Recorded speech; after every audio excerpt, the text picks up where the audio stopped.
Halo semuanya, balik lagi dengan saya teman-teman ya di Trader ID. Seperti biasa, hari ini saya akan membahas IHSG dan 6 saham teman-teman ya. Dan sebelum lanjut ke pembahasan, disclaimer on teman-teman, video ini bukanlah ajakan untuk membeli ataupun menjual suatu saham tertentu ya. Ini murni adalah analisa saya pribadi, jadi silakan untuk dianalisa ulang kembali. Karena nanti keuntungan ataupun kerugian, sekali lagi itu teman-teman yang akan tanggung resikonya. Oke ya, dan sebelum lanjut ke pembahasan, jangan lupa untuk subscribe channel ini, juga like, dan kalau teman-teman mau ada saham yang saya bahas, bisa tulis di kolom komentar. Oke ya, kita lanjut. Yang pertama, kita mulai dari indeks. Indeks hari ini naik 1% lebih ya, ke level 6481, dan hari ini pun masih terjadi inflow dari foreign yang lumayan besar ya. Dan kalau kita lihat indeks hari ini masih belum mampu melewati resistennya di 6510. Nah, indeks masih sama ya seperti analisa saya kemarin dan 2 hari yang lalu teman-teman ya.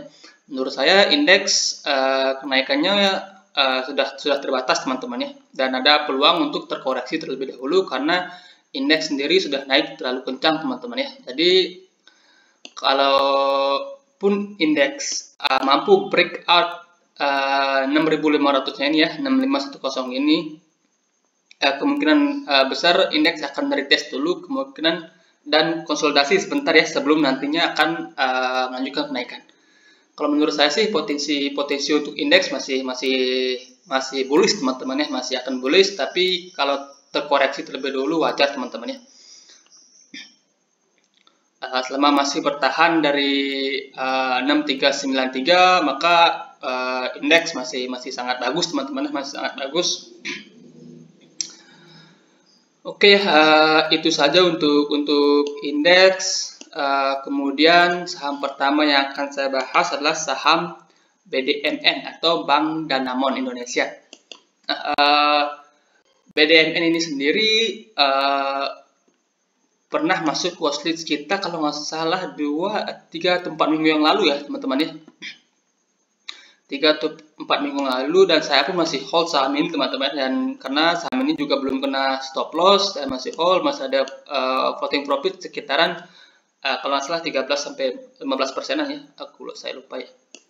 Nah, kalau kita lihat dari segi chart ya, untuk saat ini BDMN ini masih tertahan di area resistennya teman-teman ya. Masih tertahan di area resistennya. Di sini ada resisten yang cukup kuat ya.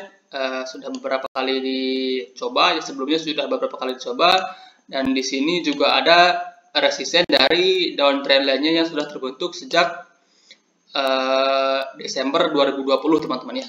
Jadi menurut saya potensi untuk BDMN ini masih oke teman-teman ya, masih oke. Di sini ada pola cup and handle ya, di sini cupnya, di sini handle-nya. Nah, akan sangat menarik jika nantinya BDMN ini mampu break dari 2900 ya, dan juga trend line-nya ini. Jika nantinya BDMN mampu breakout, apalagi dengan volume yang signifikan, maka BDMN ini membuka peluang untuk ke targetnya kita teman-temannya di 3390 atau bahkan lebih teman-teman ya. Cuma untuk jangka pendeknya ini ada potensi untuk terkoreksi terlebih dahulu teman-teman ya. Ada potensi untuk terkoreksi terlebih dahulu, dan itu menurut saya wajar teman-teman ya, karena ini posisinya sekarang sedang berada di area resistennya teman-teman. Nah, potensi koreksinya kalau masih tertahan di atas 2690 menurut saya untuk BDMN ini masih oke teman-teman ya. Nah, kalau sampai ke 2690 maka teman-teman boleh re-entry lagi teman-teman ya. Boleh re-entry lagi untuk saham BDMN ini sendiri teman-teman. Oke ya, itu saja untuk BDMN. Kemudian saham berikutnya adalah saham MNCN atau saham MNC Media Nusantara ya. Nah, untuk MNCN ini menurut saya cukup menarik ya teman-teman, cukup menarik, di mana MNCN ini hari ini breakout dari downtrend line channelnya ini teman-teman ya, mampu breakout dari downtrend line channelnya ini dengan volume yang meningkat teman-teman. Jadi menurut saya untuk sorry ini kita hapus dulu ya. Untuk MNCN ini memiliki potensi yang cukup menarik teman-teman ya. Dimana di sini juga terdapat pola double bottom, di sini bottom pertama, kemudian di sini bottom kedua, dengan target kenaikan hingga ke area sekitaran 1000 teman-teman, di 995 atau kita bulatkan ke 1000 lah teman-teman ya. Nah, untuk strategi sekarang menurut saya kita tunggu dulu MNCN ini retest ke bawah teman-teman ya. Kalau minggu depan atau hari Senin MNCN retest ke sini ya, ke trendline-nya ini, ke downtrend line ini, maka teman-teman bisa spek buy, atau teman-teman misalnya takut ketinggalan, takut Senin dia langsung naik ya, minggu depan dia langsung naik, boleh cicil-cicil terlebih dahulu teman-teman ya. Cicil-cicil terlebih dahulu, kalau dia turun maka kita buy lebih banyak lagi untuk MNCN ini. Menurut saya sih ini cukup menarik teman-teman ya, dan broker summary hari ini pun menarik ya untuk MNCN ini sendiri teman-teman.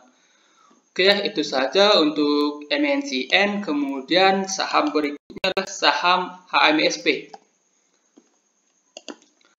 Saham HMSP ini sebelumnya udah pernah saya bahas, dan juga udah pernah saya post di Instagram teman-teman. Sebelumnya pernah saya sarankan baik ketika HMSP ini mampu breakout dari downtrend line-nya ini.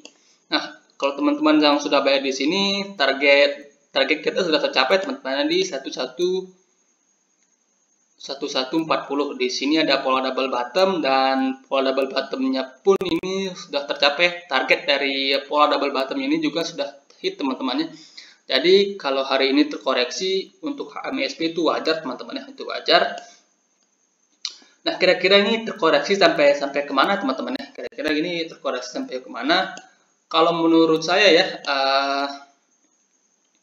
HMSP akan tertahan di sekitaran 1085. 1085, atau kalau 1085 itu dijebol, maka HMSP ini akan tertahan di sekitaran sini. Di sekitaran 1045 sampai 1030-an teman-teman ya. Jadi itu area menarik untuk kita buy.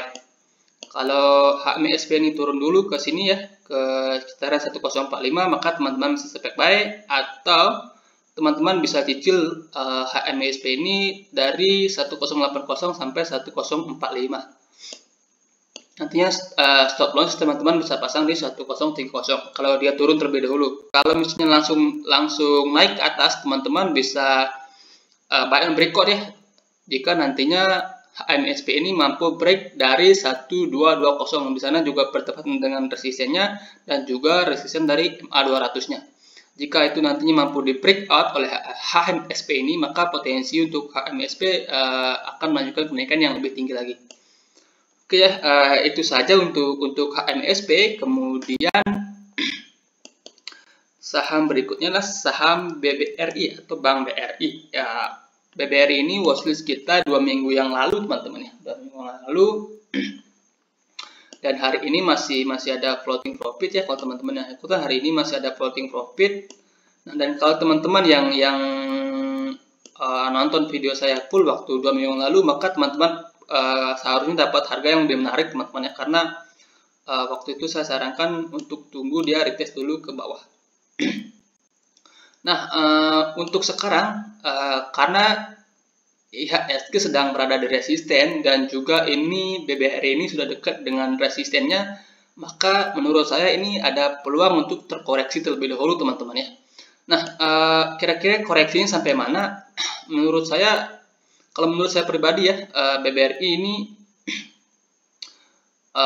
target koreksi pertama itu di 4100 ya, 4100. Kalaupun itu dijebol, maka support kuat ada di 3980 sampai 4000-an. Itu merupakan support yang sangat kuat untuk BBRI untuk saat ini. Jadi menurut saya sih support ini nggak akan dijebol teman-teman. Kalaupun dijebol itu paling offset sedikit saja teman-teman ya.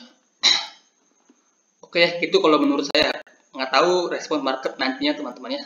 Kita tunggu saja apakah market masih akan bergerak positif atau seperti analisa saya akan konsolidasi terlebih dahulu. Oke, itu saja untuk BBRI. Kemudian saham berikutnya adalah saham agro. Nah, agro ini sendiri setelah ganti nama ya, setelah ganti nama beberapa kali ARB teman-teman ya. Beberapa kali ARB sebelumnya sudah pernah saya bahas, untuk saya sarankan tunggu di supportnya ini di sekitaran 2000 atau di sini di sekitaran 1630. Nah, kalau untuk saat ini menurut saya agro ini kurang menarik teman-teman, kurang menarik. Kenapa? Di sini kan technical rebound dan belum mampu melewati resistennya teman-teman, belum mampu melewati resistennya, dan juga dari segi volume reboundnya pun nggak terlalu signifikan teman-temannya. Jadi menurut saya untuk saat ini agro belum menarik teman-teman, yang belum ada inflow yang besar masuk ke saham agro ini. Nah, menurut saya akan lebih baik untuk sekarang kita wait and see terlebih dahulu sampai akhirnya nanti agro itu ada kejelasan dari isunya, dan juga ada inflow lagi yang masuk teman-teman, ada volume yang masuk lagi di saham agro ini. Nah, menarik untuk kita tunggu apakah agro ini akan kembali ke 1630-an atau ke sini teman-teman, di sekitaran 1500-an. Nah, kalaupun nantinya agro ke sini terlebih dahulu, maka itu akan jadi area entry yang cukup menarik ya untuk agro ini sendiri teman-teman. Dan agro pun menurut saya prospeknya masih cukup menarik teman-teman ya untuk long term. Itu menurut saya teman-teman ya, nggak tahu menurut teman-teman atau influencer saham yang lain. Oke ya, itu saja untuk agro. Kalau teman-teman misalnya mau maksa entry, ya silahkan teman-teman ya. Itu teman-teman ya tanggung resikonya sendiri. Oke ya, itu saja untuk agro. Kemudian yang berikutnya adalah saham BRIS. Nah, Bank Syariah Indonesia ini juga sebelumnya pernah saya post di Instagram dan pernah saya bahas juga di channel ini ya beberapa waktu yang lalu kalau nggak salah ya. Nah, di sini ada pola konsolidasi ascending triangle teman-teman ya. Dan 2 hari yang lalu BRIS mampu break dari patternnya ini ya, pattern triangle-nya ini, ascending triangle-nya ini, dengan disertai volume yang meningkat. Dan hari ini 2 hari ini BRIS terkonsolidasi dengan volume yang relatif menipis teman-teman. Jadi kalau menurut saya BRIS ini untuk saat ini cukup menarik teman-teman ya, cukup menarik. Cuma risknya masih tergolong tinggi ya. Kalau menurut saya ini risknya masih tergolong tinggi. Misalnya kalau kita buat trading plan ya teman-teman, buy dari harga sekarang ya, teman-teman buy dari harga sekarang di 2105, maka stop loss yang terbaik menurut saya ada di bawah sini, di bawah 2000. Kalau teman-teman pasang stop loss di bawah 2000 itu risknya cukup tinggi ya, moderat ya, sekitaran 8%.